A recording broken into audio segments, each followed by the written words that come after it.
സുൽത്താൻ ബത്തേരിയിലെ ഹേമചന്ദ്രൻ കൊലപാതക കേസിൽ നിർണായക സാക്ഷികളുടെ രഹസ്യമൊഴി പോലീസ് രേഖപ്പെടുത്തുമെന്ന് അറിയുന്നു. കേരളത്തിന് പുറത്തുള്ള ഒരു സാക്ഷിയെ നാട്ടിലെത്തിച്ച് രഹസ്യമൊഴി രേഖപ്പെടുത്താനാണ് പോലീസിന്റെ ഇപ്പോഴത്തെ നീക്കം. മുഖ്യപ്രതി നൌഷാദിനെ സൗദി അറേബ്യയിൽ നിന്ന് നാട്ടിലെത്തിക്കാനുള്ള ശ്രമവും പോലീസ് ഊർജിതമാക്കിയിട്ടുണ്ട്. 24 ബിഗ് ബ്രേക്കിംഗുമായി ദീപക് തലമുടം കോഴിക്കോട് നിന്ന് തത്സമയം ചേരുകയാണ്. ഗുഡ് മോർണിംഗ് ദീപക്, എന്തൊക്കെ വിവരങ്ങളാണ് നമുക്ക് വിശ്വസിക്കാവുന്ന കേന്ദ്രങ്ങളിൽ നിന്ന് ലഭിച്ചിട്ടുള്ളത്? Very good morning S K.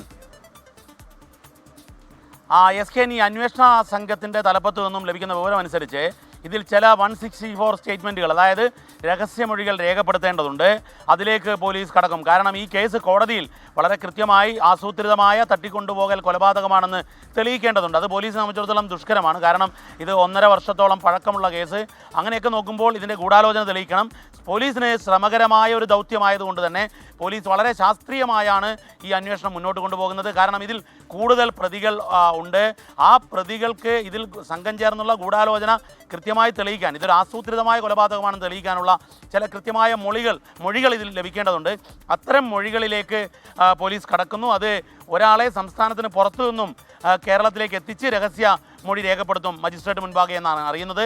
മറ്റൊന്ന്, ഇതിലെ പ്രധാന പ്രതി, മുഖ്യ സൂത്രധാരകൻ നൌഷാദ്, ഈ നൌഷാദിനെ കേരളത്തിലേക്ക് എത്തിക്കണം. 8-ാം തീയതിയിൽ നൌഷാദ് മടക്ക ടിക്കറ്റ് എടുത്തു എന്നുള്ള വിവരം ലഭിച്ചിട്ടുണ്ട്. പക്ഷേ എന്നാൽ അതിന് മുൻപ് തന്നെ എംബസിയിൽ സമ്മർദ്ദം ചെലുത്തിക്കൊണ്ട് നാട്ടിലേക്ക് കടത്തിവിടാനുള്ളൊരു നീക്കം സിറ്റി പോലീസ് ആരംഭിച്ചിട്ടുണ്ട്. മറ്റൊരു പ്രധാനപ്പെട്ട കാര്യം എസ് കെ, ഇന്ന് രവത ചന്ദ്രശേഖർ സംസ്ഥാന മേധാവി കണ്ണൂരിലെത്തുന്നു. കണ്ണൂർ റേഞ്ചിലാണ് വയനാട് കിടക്കുന്നത്.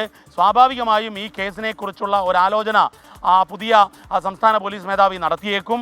അങ്ങനെ നോക്കുമ്പോൾ അദ്ദേഹത്തിൻ്റെ ഒരു കുറ്റാന്വേഷണ പരിജ്ഞാനമൊക്കെ ഈ കേസിൽ ഇംപ്ലിമെൻ്റ് ചെയ്യാനുള്ള സാധ്യത കൂടി കാണുന്നുണ്ട്. കാരണം കണ്ണൂർ റേഞ്ച് DIGയുടെ കീഴിലാണ്, യതീഷ് ചന്ദ്രയുടെ കീഴിലാണ് വയനാട് ഈ പറഞ്ഞ മർഡർ നടന്ന സ്ഥലം.